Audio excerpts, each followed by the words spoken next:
very good morning to you. You're watching Sky News Breakfast. Let's take a look at the morning's papers now. As you can see, I'm joined by broadcaster and writer Gemma Forte and deputy political editor at The Sun, Ryan Sabey. Thank you so much for your time. Let's get straight to it because we want to get all the papers in this morning.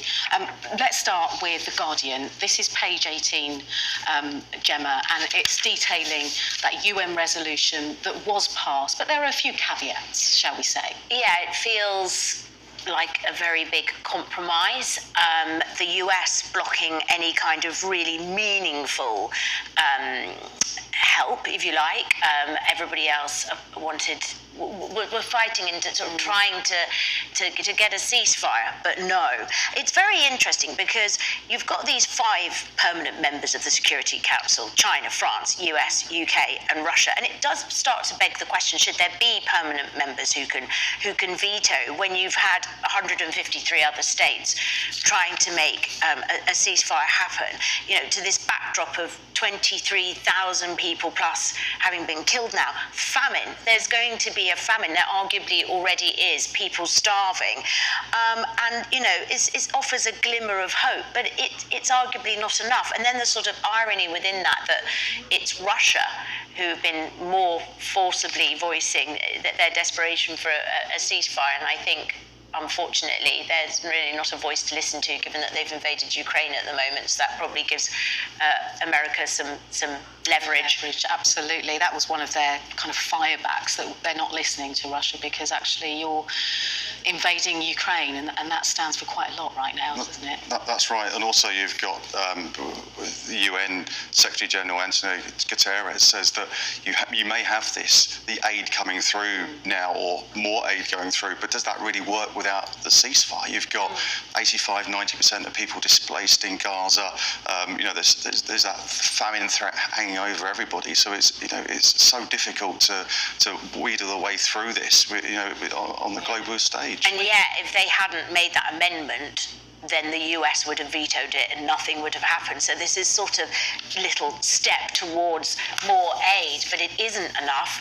It's terribly tragic. And I think, we need to really acknowledge, actually, those aid workers, thousands of them, putting their lives in danger as well. And the frustration, you can hear the frustration in Antonio Guterres' voice today, actually. The aid worker that we had from Oxfam saying, actually, there is nowhere safe in Gaza, and they need everything. So there's not even a list to say, the top thing that people need right now is X. They need everything. Absolutely. And, the whole point of the UN is they are a conflict resolution body, set up after the World War. And it's just, there's so much. Yeah. And this is after 5 days of quite intensive talks here, and this is what was decided. The result. Yeah. And then you've got the issue of what the United Kingdom are pressing for, that sustainable ceasefire. You feel like you're several steps away from getting to that. And it does feel like we've taken our eye off the ball with what's happening in Ukraine as well. That sort of slipped down. Really good point. The headlines as the Middle East dominates, but it's not a great time in the world. We're actually talking to a Ukrainian MP later on this hour, I think. It's Kira Ruddock, so she'll have thoughts on that. And there's Sky News Daily podcast actually covering those issues because it's a real worry. We'll move on to the Daily Mail now, Ryan, and this is a hostage, an American Israeli who was shot dead by the IDF, just demanding that ceasefire because, of course, the humanitarian crisis within Gaza is catastrophic. It's on its knees. We know that. But also there are hostages. Yeah. And in order to get those hostages released, you need a ceasefire. That's right.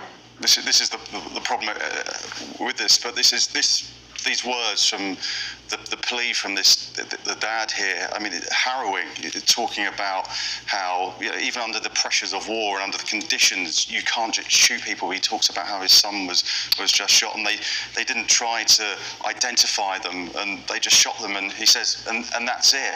And this man has now got to go through his, his whole life with, with his son not being there, and it feels like something could have been done in this situation. They were just sitting there, and they were targeted, and as I say, it was absolutely harrowing. But he's calling for that ceasefire to happen so you can get those hostages out. Yeah, the focus does seem to have come away from the spotlight. Doesn't seem to be on their safety, their safe return. And huge protests across Tel Aviv from people really demanding the Netanyahu administration stop and listen to the human element and the human cost of this ongoing war. So we'll have many twists and turns in this. We'll cover everything you need to know.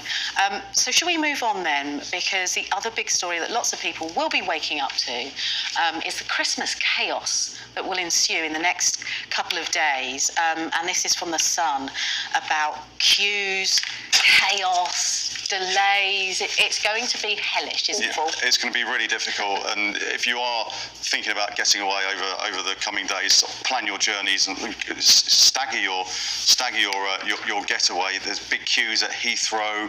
The ports at Dover have been really, really busy as well, and the roads between midday and sort of onwards are getting really, really busy. There's a picture here of the M25 looking absolutely sort of chock-a-block. So, and obviously there's been big problems at Eurostar. We had with the strikes there.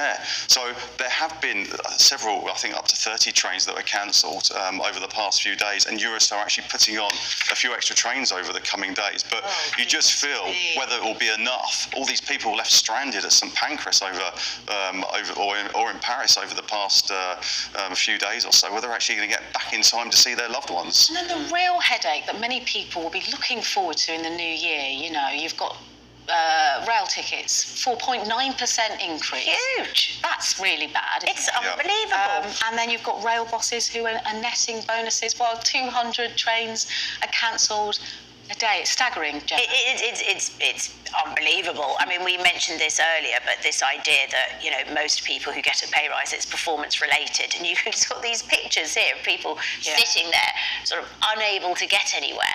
And I'm not being funny, but everybody knows when Christmas is. Like, you can plan for this. And I know there's some things that are beyond the realms of being able to control, when there was that plastic bag on the lines, and, obviously there are some years where you have terrible snow, weather conditions, etc. But this is pathetic. And then you've got advice in the Times. I love this because it's quite specific, isn't roads, yes, avoid roads between 11 a.m. and 6 p.m. But then I think the more that advice goes out, won't everybody get up at 5 in the morning, and then that will be completely chocker? I remember when my little baby was very small, we would travel down from Manchester to meet family over Christmas, and we would either go at 2 in the morning or really late at night, and it's that unsociable travelling that, in the worst case leads to accidents, and it's that's a worry too, isn't Exactly. When you travel down to Cornwall during the summer, people leave at midnight just to get down there, and then you actually realise that everyone else is doing exactly the same thing, so you're no better off. Let's move on then to the Express, because all week they've been running this story about Esther Rantzen, who's been speaking to her about her bids to get assisted dying legalised. She's suffering, I think, stage 4 lung cancer. She is indeed. I think this is an incredibly important issue, and I really do think the time has come for this to be debated properly.